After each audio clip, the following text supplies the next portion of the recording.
So this is where I'm at. I'm going to keep fighting. I'm going to keep working. I'm going to keep searching for a diagnosis. I'm going to keep going to my appointments.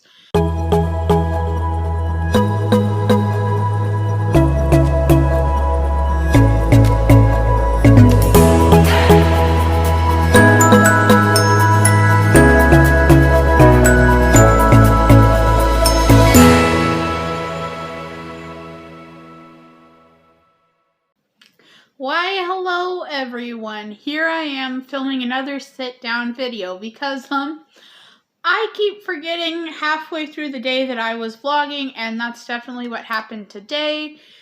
And also Tuesday that I was meant to be filming a work vlog and it just didn't happen. So if you remember, at the end of last month I posted a video called I'm Getting Worse.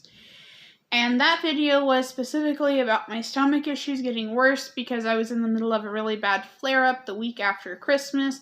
I had to go to urgent care on Christmas Day. It was a thing. It was a whole thing. But what I've realized is that I haven't really talked about the fact that I wasn't just getting worse that week, but I've really gotten worse overall. So I've always had health issues, but I would definitely say that my health issues really started around the beginning of last year in February. That's when I started having stomach issues. I started having this weird, feeling faint thing that we never really figured out. I had, multiple episodes within the course of a couple of weeks, and then it went away, and then I had it again on Labor Day, and it's yet to reappear. Actually, it did appear one time since I was diagnosed with diabetes, and I thought that it was my blood sugar, so I checked it with the meter that I take with me, and it was fine, and so we still don't know what it is. But over time, I started to get worse. I went to Mayo Clinic, and I got knee braces and a prescription for ankle braces, and for the first time in a really long time, I wasn't manic, but I was able to do a lot of walking because I had that support for my knees.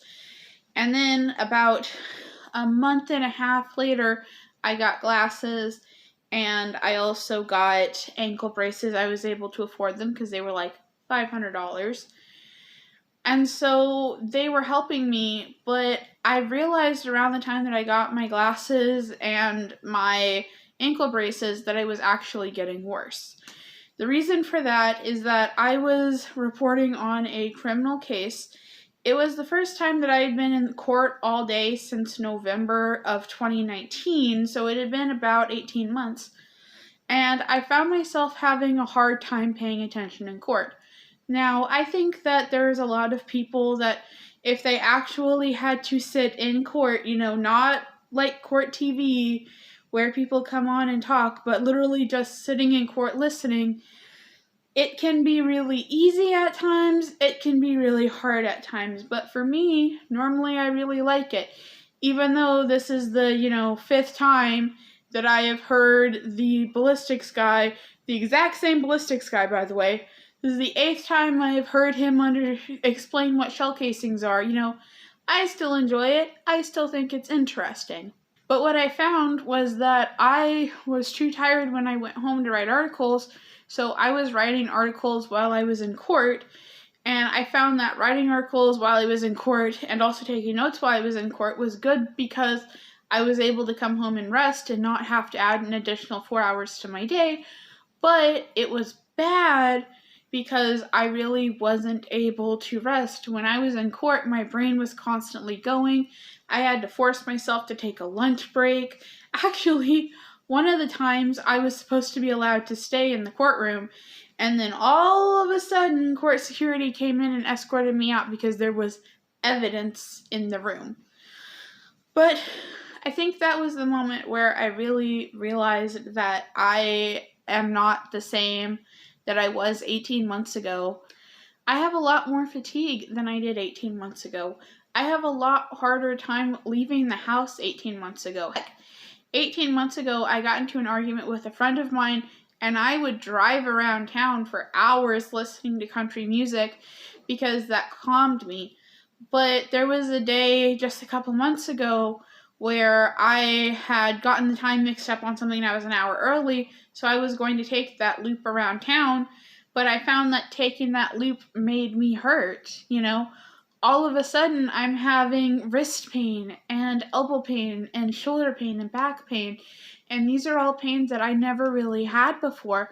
I don't know if it's because when I went to Mayo, I took planes and it caused the joints to not feel good. I mean, I know my legs felt horrible, my ankles swelled up, I had compression braces on my ankles, and I went to get my ankle braces the next day, and they were all swollen. I don't understand why my fingers and my wrists and my shoulders and my elbows hurt.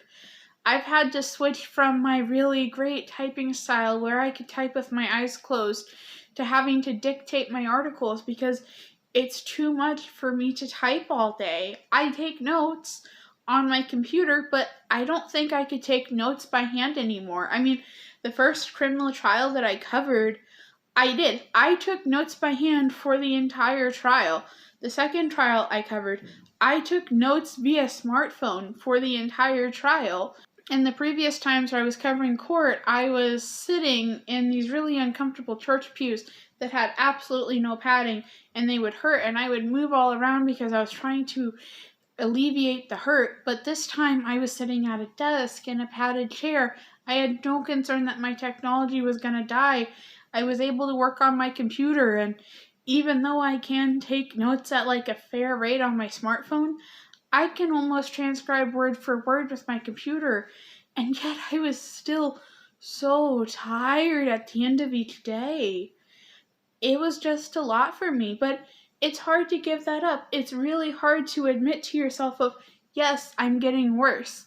And I think it's really hard for me because I don't know why I'm getting worse. When I went to genetics the first time, they said they don't know why I have all these symptoms. They think that it might be something. I could have Ehlers-Danlos syndrome, but I don't quite meet the criteria, and they think it could be something else. So just the suspicion that it could be something else means that you can't have Ehlers-Danlos syndrome. So we don't know what it is, but I do know that it's making me worse. I do know that the amount of food that I can eat is less. I do know that I am literally living off of Gatorade because it's one of the only things that I can actually consume that don't make me sick. I know that I have a prescription for Zofran and that I have to use it. I know that I wake up in the middle of the night sick and I don't know what to do. I know that I have an entire medical routine now, whereas, in 2020, my medical routine was trying to remember to take my couple of medicines. Now, and I will be making a video to show this, now I have an entire row of pill bottles, and they all do different things, and I need them at different times of the day, and it's just a lot. And it's really hard when you're getting worse and you don't know why. It's really hard when you start having, 3 doctor's appointments a week that are 30 minutes away. Well, actually, they are technically 17 minutes away, but with traffic and parking and getting my walk out and walking in, they're 30 minutes away. And imagine having 3 of those a week, which is what I have in the summertime because I have physical therapy, occupational therapy, and then I normally have a mental health appointment or some type of other appointment. It is a lot.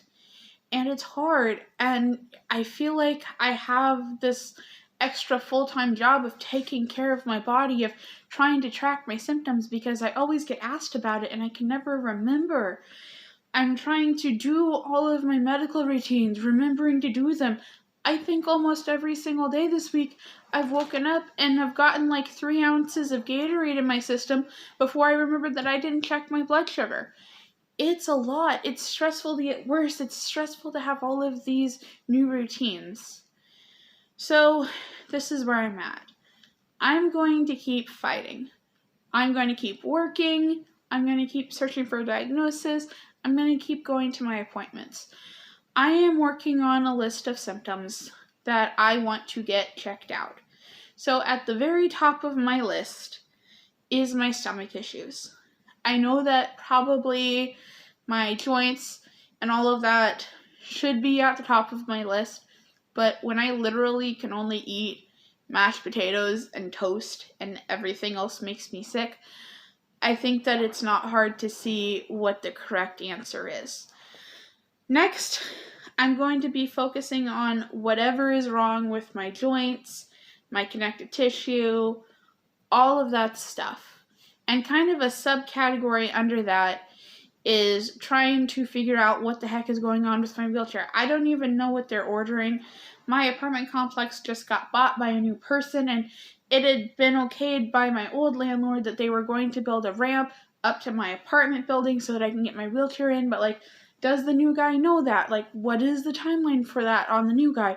When is the occupational therapist going to come to measure my doorways? Like, there's so much stuff. So that is my next priority. And my third priority is going to be figuring out if I have some type of rheumatological condition, because, you know, in my test, they found that I have a lot of inflammation throughout my digestive tract. So, you know, we want to find out, is that some type of like autoimmune disorder? Do I have Crohn's? Like, what is it? What is this inflammation? Is it part of the up here stomach issue, or is it a separate component? We don't know. We know that I've had GERD since I was born. I used to take medicine for it, and then I didn't for a long time. Apparently, I have scar tissue in my esophagus from it. But, you know, I have to prioritize things. I can't put that on top. And then below rheumatology is going to an endocrinologist. I was supposed to get a referral to endo last year in July, but there was some type of miscommunication. It's January. They haven't got that referral. I called the office that sent that referral. They were confused why it wasn't sent. So I'm trying to find that out. And then at the very bottom is the thing with my liver.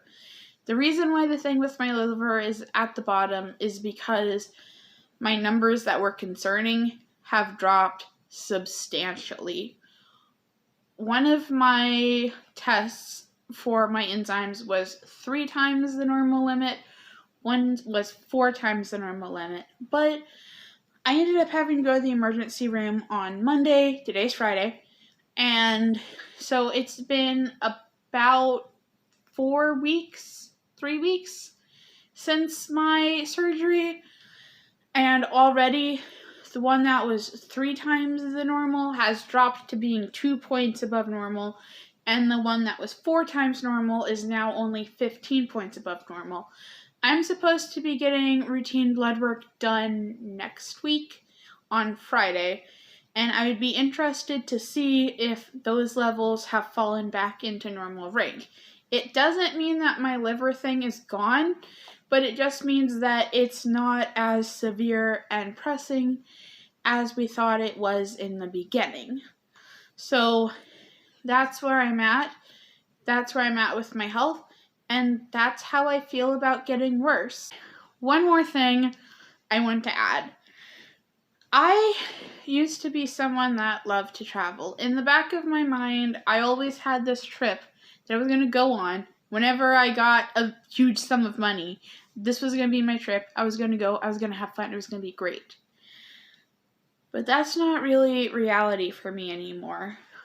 When my digestive issues started in September, I ended up canceling a trip to go see my brother for his wedding that I had planned for a year.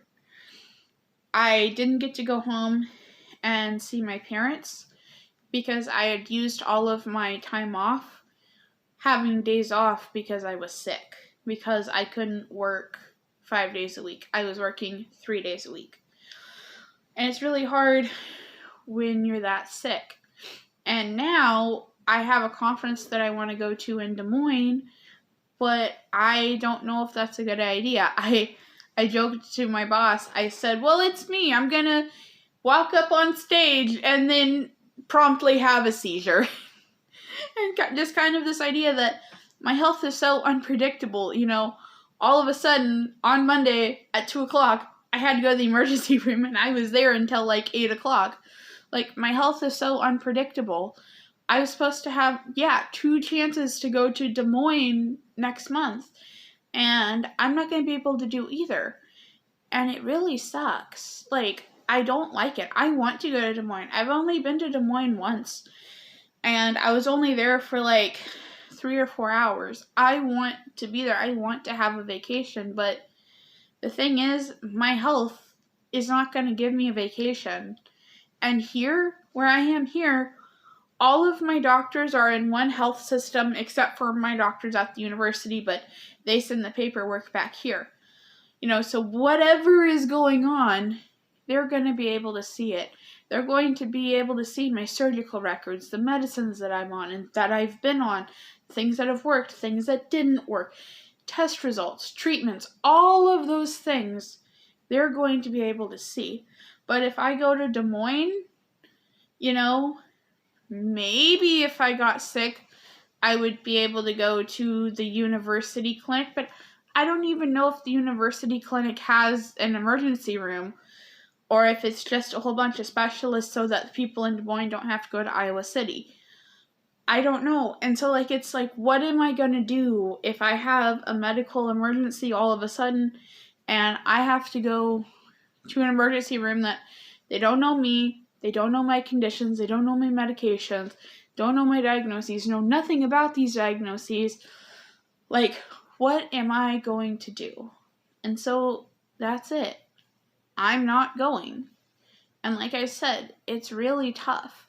It's tough to admit of I'm not Wonder Woman anymore. I can't go to budget hearings for 8 hours and then come home and write for 6 hours. That's not who I am anymore. But I think it's really important for me to accept this is who I am now. That was who I was then. But who I was then is not coming back. At least, not that I can see. Alright guys, well, this was a depressing video.